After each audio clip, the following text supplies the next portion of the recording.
What is the word to describe a truth that disguises a lie? I'm guessing you never heard of the word. I certainly hadn't heard of it until I Googled the word for a truth that disguises a lie.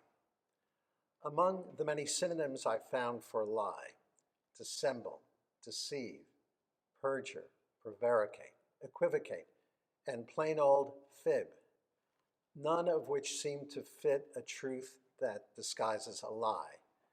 I found the word palter.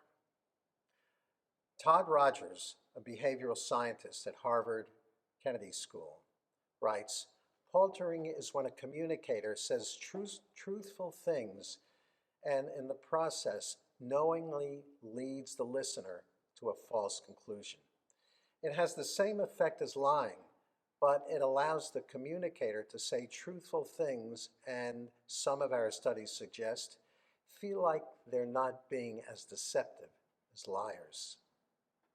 I hasten to add that the purpose of paltering seems more than just making the communicator feel less deceptive as a liar. The purpose of paltering also makes listeners accept a palter at face value without pausing for deeper reflection. For example, it may be true, but what specifically is the context? Who is saying it? Why is he or she saying it? Who are the listeners? No, the palterer is telling the truth to make the listeners think that everything he or she had just said, or everything he or she is about to say, is true. In other words, paltering makes lies sound truthful. This Shabbat's Torah portion bears the name of the Torah's most infamous palterer, Korach. He and 250 supporters, all prominent Israelites, gathered together to challenge the leadership of Moses and Aaron. Korach rails to Moses and Aaron, "You have gone too far, for all the community are holy. Kulam kadoshim, all of them, and the Eternal is in their midst. Why then do you raise yourselves above the Eternal's congregation?" Korach, it is absolutely true. The entire Jewish people are holy. Kulam kadoshim, all of us. The Torah defines us as a goy kadosh, a holy people, a mamlechet kohanim, a kingdom of priests. Moses and Aaron claim no greater stature above any other member of the people of Israel. This is the Torah paradigm for palter, to abuse. Everyone is holy. Kulam kadoshim, all of them. Upon deeper reflection, we now ask, who is saying it? Korach, who himself is a Levite, just like Moses and Aaron. Levites are no holier than any other Israelite, but Levites have sacred duties to perform in worship of God. So, if you will, Korach has bona fides, credentials as a Levite. He is legit. So who are the listeners? The entire Jewish people, the people who last Shabbat chose fear over faith. Not only did they refuse to enter the promised land, they cried to go back to Egypt. When God condemns this entire generation to perish in the wilderness, they tried to enter the promised land on their own. Lacking God's guidance, they are routed back into the wilderness. This Shabbat, we should imagine the people are disconsolate, despairing of their fate to perish in the wilderness.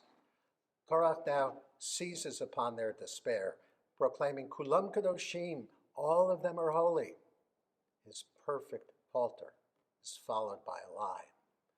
Moses and Aaron have raised themselves above the Eternal One's congregation. Korach surely makes the people believe that he is the Levite to knock Moses and Aaron off their self-made pedestals and save the people from perishing in the wilderness.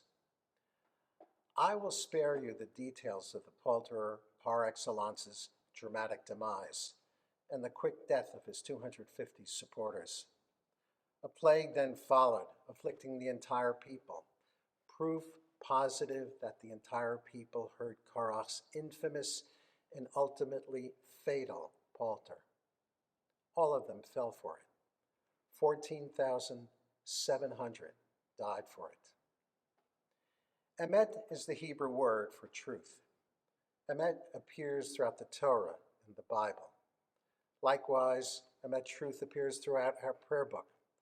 But the Hebrew word for lie or falsehood, sheker, appears conspicuously as the ninth of the Ten Commandments. You shall not bear false witness against your neighbor. Lo ta'aneh v'recha ed shaker. Let's take a look at the handouts. The Talmud compares truth and lies, emet and sheker. Why are the letters of the word sheker adjacent to one another in the alphabet? That is, they occur kuf re shin, while the letters of emet are distant from one another. That is, aleph is the first letter of the alphabet, mem is the middle letter of the alphabet, and tav is the final letter of the alphabet. That is because while falsehood is easily found, truth is found only with great difficulty. And why do the letters that comprise the word sheker all stand on one foot? Notice how the bottom of each letter make for instability. And the letters that comprise the word emet stand on bases that are wide, like bricks. Notice how the middle letter, mem, has a broad base, and the first and the last letters, aleph and tav, stand upon 2 points. Aleph, in fact, is a pictogram of a walking person, because the truth stands eternal and falsehood does not stand eternal. This is from Tractate Shabbat 104a. The wisdom of the Talmud, along with the timing of our Torah portion, Korach, the Torah's infamous palterer, brings us to this Shabbat, coinciding with Independence Day weekend. The second paragraph of the Declaration of Independence begins famously, "We hold these truths to be self-evident, that all men are created equal." This raises the question.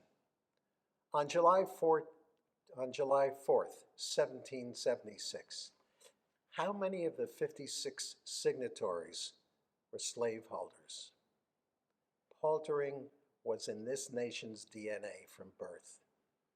Abraham Lincoln addressed this particular American brand of paltering when he said, "You can fool all the people some of the time, and some of the people all the time, but you can't fool all the people all the time." This may have been true in Lincoln's time, but what about our time? It depends on where you stand on the myriad issues besetting us. First, and perhaps foremost, there's the big lie.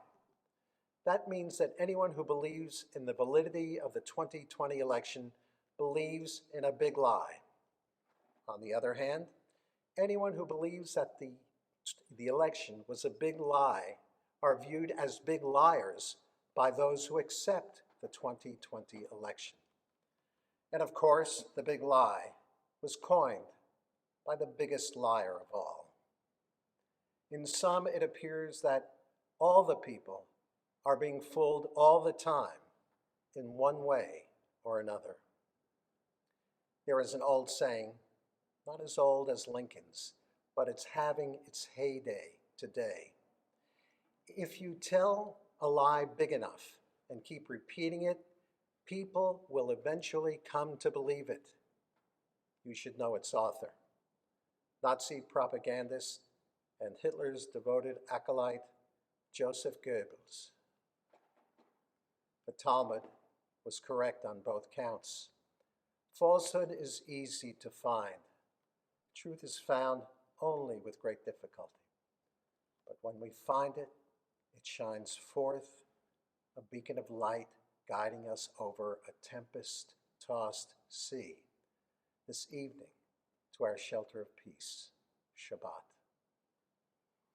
This is the third Shabbat in a row that I offer the Devar Torah at the beginning of the service, so that we may find first hope, then faith, and this Shabbat, now truth in a world of half-truths, eliding the truth, hiding the truth, ignoring the truth, and as we learned this evening, paltering.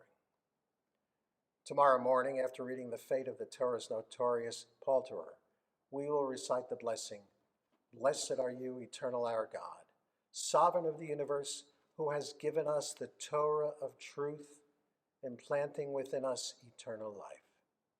Blessed are you, the eternal giver of the Torah. Torah and its truth stand eternal."